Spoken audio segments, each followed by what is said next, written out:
Hi, I'm Jennea Welch from the band Korn. The alcohol and drug abuse, it started off as a good time, late teens, early 20s or whatever, and then handed a career. Here's a license to do what you want. Oh, and we're gonna pay you for it. And you get free booze. And everyone's gonna wanna hang out with you and give you drugs for free. So, where do I sign? And so at first you're like, man, it's a kid in a candy store. Well, a kid in a candy store will get sick and throw up if they eat too much candy every day. It was fun at first, and then we just kind of laugh at our sickness, wake up with a hangover, throw up at night or whatever, and just kind of laugh it off and, do it the next day. Philly, our bass player, calls the 20s a terrible twos, because you're just like so rebellious and don't give a rip. You just don't think about your health. It's like me, I. It's like what I want. You'll cheat and lie. We were cheaters, liars, and selfish egomaniacs, It's just the same day. It was like Groundhog's Day, we like to say. Living the same day over and over, year after year. Go home and didn't know really who we were, because you stop drinking, you start to have withdrawals, then you're acting out. And so your family's not really getting the real you. Then you're called back on the road and the cycle continues. I started drinking around 15. I usually did Thursday, Friday, and Saturday. And that was every single weekend from like 15 on. I didn't miss a weekend. That's what weekends are for. That's what I thought, So it just got worse. And then when we got the record deal, it was like, here. Now Saturday's every day. Every day there's a party. Every city. Everybody wants to hang out and party. So it's like, we waited for the weekend all week long when we were young. Now we have it every day. Get to wake up to a weekend. But anything that's done to excess like that, it's going to turn around and eat you alive. Our mind, our emotions, our relationships, our creativity, everything suffered. When you're there, it's like, oh, we're rock stars, we're supposed to do this. We're supposed to be a mess. People love it too. They love the story. They love the mess story, Oh, you're not supposed to have it all together. Everyone's like pampering you. You're given everything on a platter. It's like you're supposed to be messed up, and we want to live through you. We want the Motley Crue, the Kiss. We got caught in that cycle for a little over a decade, until it just, the bottom fell out, and it was like, if we don't change, then there's going to be a messy crash. I had grandpa, I had my dad, my brother, me. We all suffered with addiction and alcoholism. It's like, if this doesn't stop, it's just gonna keep going, passing down. I was like, enough, I'm not having it. So that's why I left the band, because I was like, I'm not raising her around there. She's not gonna grow up and be me or her mom or her granddad, or we're gonna stop it right now. I'm gonna do anything I can to.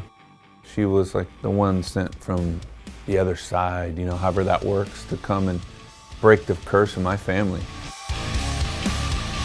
Growing up in school without my mom around and with my dad being gone, it was really isolating, and I felt like kids didn't understand me. Kids who grow up in single parent homes, there's like this insecurity because it's unstable and it feels almost unsafe.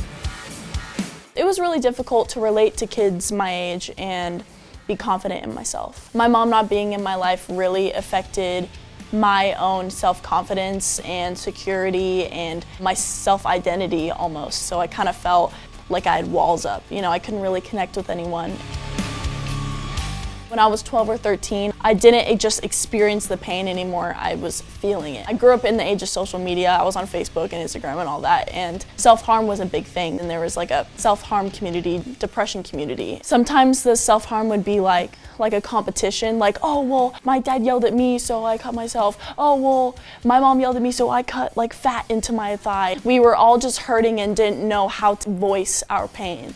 And so we used self-harm as a way attention, like saying, hey, I'm hurting, but also just not being able to articulate what we were feeling. It was hard. It was pretty bad. I was self-hatred a lot, because my heart was, I wanted to love and I wanted to do good, but my actions weren't capable of manifesting that. I was like, why am I like this type of thing? So it was just a cycle of like doing the wrong things and then feeling guilty and then wanting to medicate to not feel the guilt because I can't change and all that, you know. And that's where the faith came in the spiritual life. I could just feel alive. It was like gave me this power to desire to want to keep going. Love's the strongest force on the planet, and it was divine love that opened me up to face the hate that I had for myself.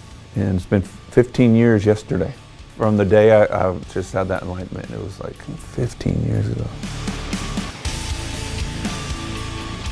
When I was 14 years old, I went to a therapeutic boarding school called Awakening Youth. It was like a therapeutic experience where there were 10 girls at the time, under 18, and we basically just did life together. Woke up together, went to school, we went home and did chores, we made dinner, we did night routine. It gave me the security that I needed. All I wanted was girls who loved me for me and not just because I was head's daughter. I wanted just a normal routine of waking up and going to school and having sports because I didn't have that before. I was on the road. My schedule was always messed up, and so the consistency taught me self-care and self-love and why I would want to self-care.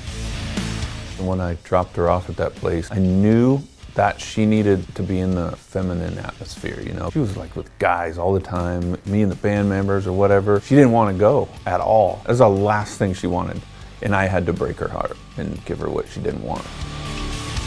I think without Awakening, I probably wouldn't be here. When me and my dad were dancing at my graduation, it felt like everything clicked. It's like I felt like I was whole. Everything came full circle. Like all of the pain that me and him went through, all of the anxieties and the depression and the suicidal thoughts and all the things that he went through, the hardships, it was almost like a sign of we're past that now. This is our new chapter.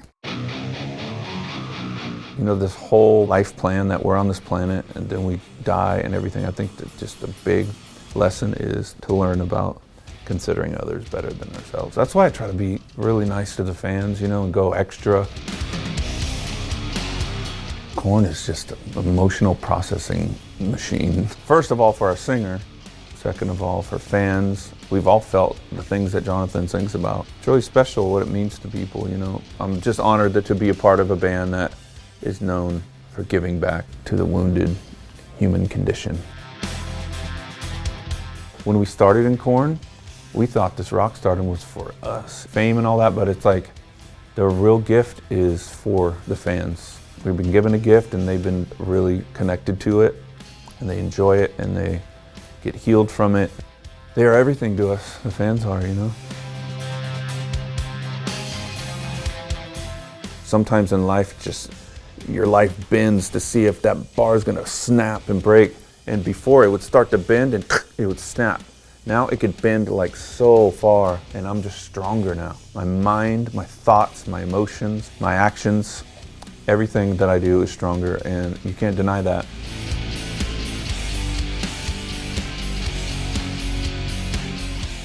If this messed up, suicidal, whatever you want to call me, can get through what I did, then you guys can get through anything out there. You just have to dig deep, and if you can't do it, you know, just ask for help.